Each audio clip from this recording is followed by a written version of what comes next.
Hello guys, welcome to my YouTube channel let's join pharmacy. तो आज हम pharmaceutical biotechnology का very important question that is enzyme immobilisation के बारे में बात करेंगे। ये क्वेश्चन 10 मार्क्स के अंदर हर बार आपके एग्जाम में पूछा जाता है। तो सबसे पहले इस एंजाइम इमोबिलाइजेशन अगर 10 मार्क्स में पूछा जाए तो सबसे पहले आपको एंजाइम को लिखना है, मतलब डिफाइन करना है एंजाइम होते क्या हैं। Guys, enzymes are biocatalyst that are capable of mediating biological reactions and conversion of element into other intermediate products। बहुत सिंपल है। आप जो है ना 8th स्टैंडर्ड से लेकर अब तक एंजाइम्स के बारे में पढ़ते आ रहे हैं। एंजाइम्स होते क्या हैं?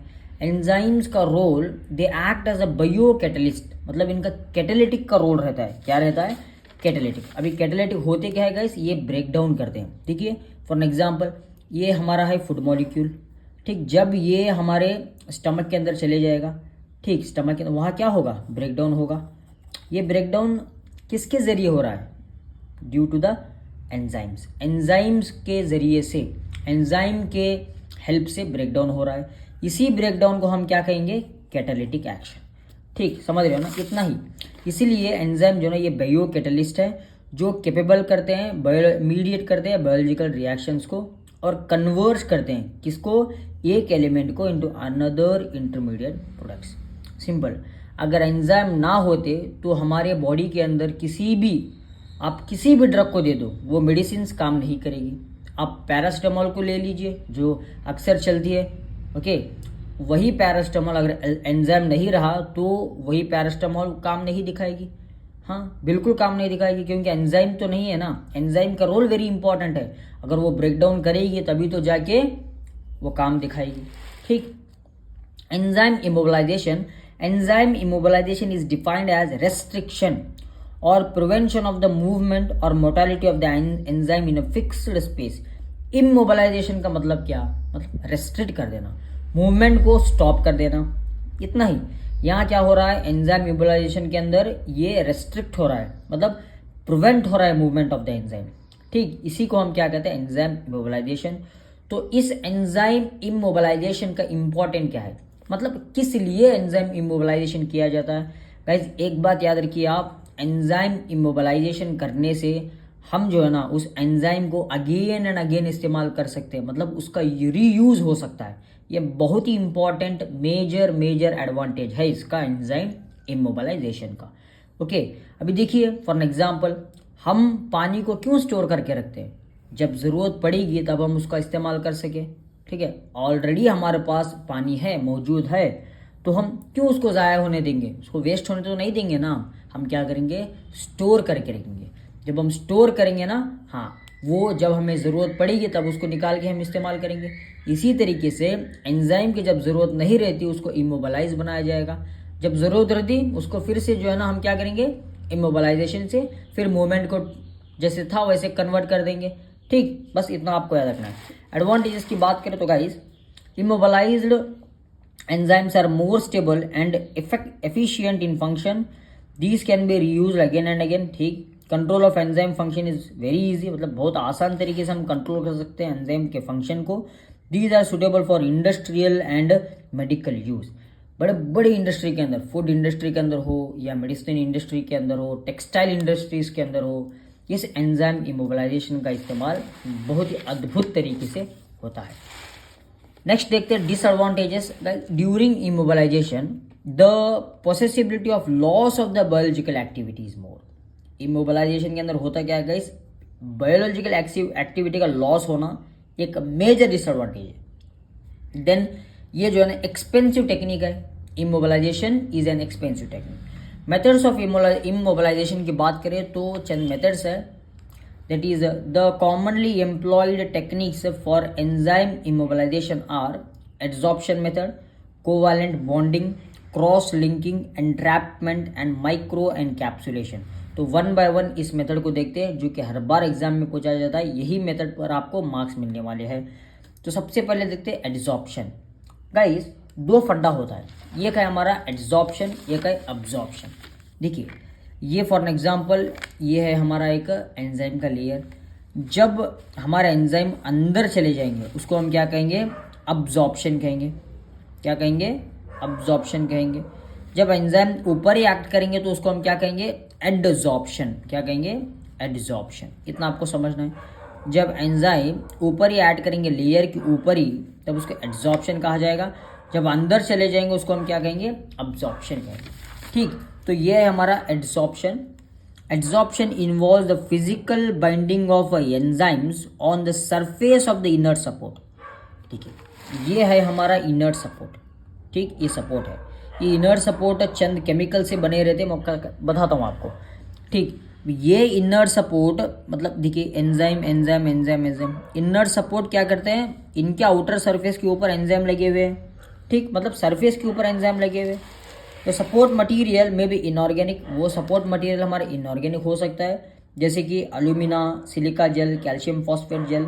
और ऑर्गेनिक भी हो सकता है, जैसे कि कार्बोक्सी मिथाइल सेलुलोज।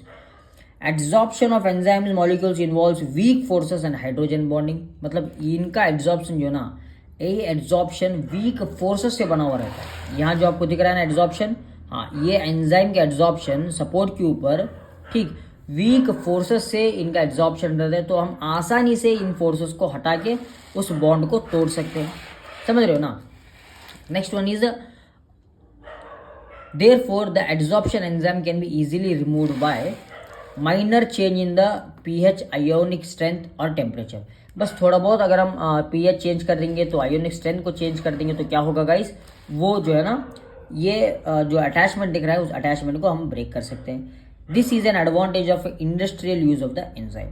ठीक, ये आपको जो सपोर्ट दिख रहा है ना, ये सपोर्ट हमारा इनऑर्गेनिक से भी बन सकता है, ये ऑर्गेनिक मटेरियल से भी बन सकता है। इनऑर्गेनिक मैंने बताया था आपको, सिलिका जेल, कैल्शियम फॉस्फेट हो गया हो। ऑर्गेनिक अगर कहे तो कार्बोक्सी मिथाइल सेलुलोज, इनसे ये सपोर्ट बना रहता है, जो कि एंजाइम को क्या करता है गाइस, एंजाइम को एड्जॉर्ब करा रहता है with the help of the एक वीक बॉन्ड, हाइड्रोजन बॉन्ड। तो next is covalent bonding. Immobilization of the enzymes can be achieved by the creation of the covalent bond। Covalent bond मतलब ये strong bond है। ठीक, covalent bond, covalent bond से क्या होगा, enzyme जो है ना बॉन्डिंग बना लेगा इस सपोर्ट के जरिए। ठीक, covalent bonding has an advantage of N attachment not reverse. ये ऐसा एक मतलब इनका अटैचमेंट रिवर्स नहीं हो सकता है। देखिए, ये देखिए, ये एंजाइम है हमारा, ये सपोर्ट है।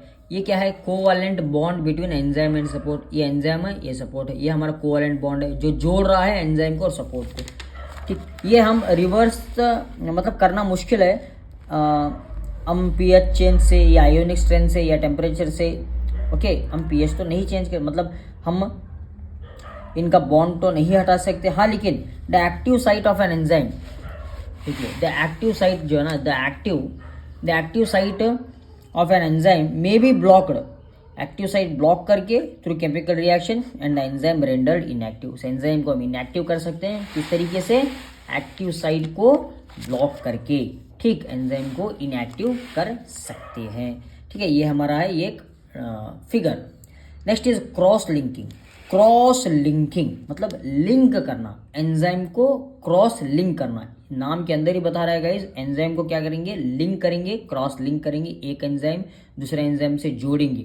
ठीक, the absence of the solid support is a characteristic feature of the immobilisation of enzyme by cross linking.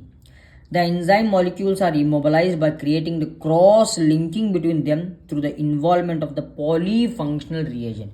देखिए, ये हमारा है एंजाइम्स, बहुत सारे एंजाइम्स आपको देख रहे हैं। इस एंजाइम देखिए, एंजाइम को जो है ना, मतलब ये क्रॉस लिंकिंग जो अटैच हुआ है ना, ये है हमारे पॉलीफंक्शनल रिएजेंट्स। ओके, ये पॉलीफंक्शनल रिएजेंट से यही मतलब पॉलीफंक्शनल रिएजेंट से इनका लिंकेज होता है, लिंक होता है एक एंजाइम से दूसरे एंजाइम तक। ठीक है, मतलब इनको रस्सी से बांध देंगे, कस के बांध देंगे, इनका मूवमेंट नहीं होगा। बस सिंपल याद रखना है। अभी अब सम पॉलीफंक्शनल रिएजेंट्स की बात करें तो गाइज ये है हमारे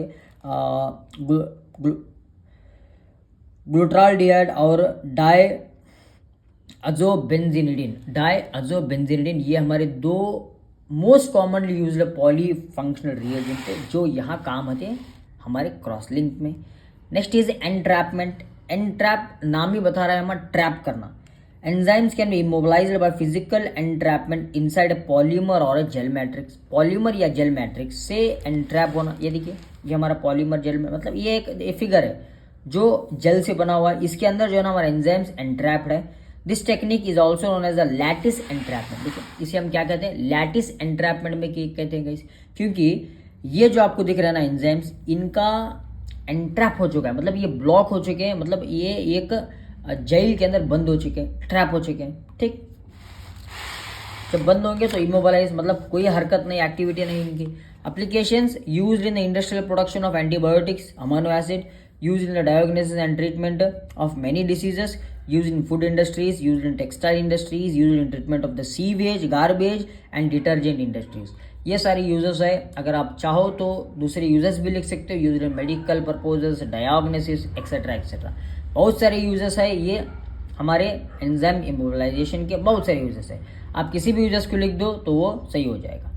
ठीक गाइस, तो ये हो गया हमारा एंजाइम इमोबिलाइजेशन, जो कि वेरी वेरी इंपॉर्टेंट टॉपिक है आपके एग्जाम में। नोट्स डिस्क्रिप्शन में मिल जाएंगे, बिल्कुल आप बेझिझक notes free of cost download कर लो। और अगर चैनल पर नए हो तो ज़रूर सब्सक्राइब कर लेना। अगर किसी भी प्रकार के इस टॉपिक पर डाउट हो तो कमेंट सेक्शन में पूछ लेना। अच्छा लगा तो ज़रूर लाइक करें, ज़रूर सब्सक्राइब करें। Thank you.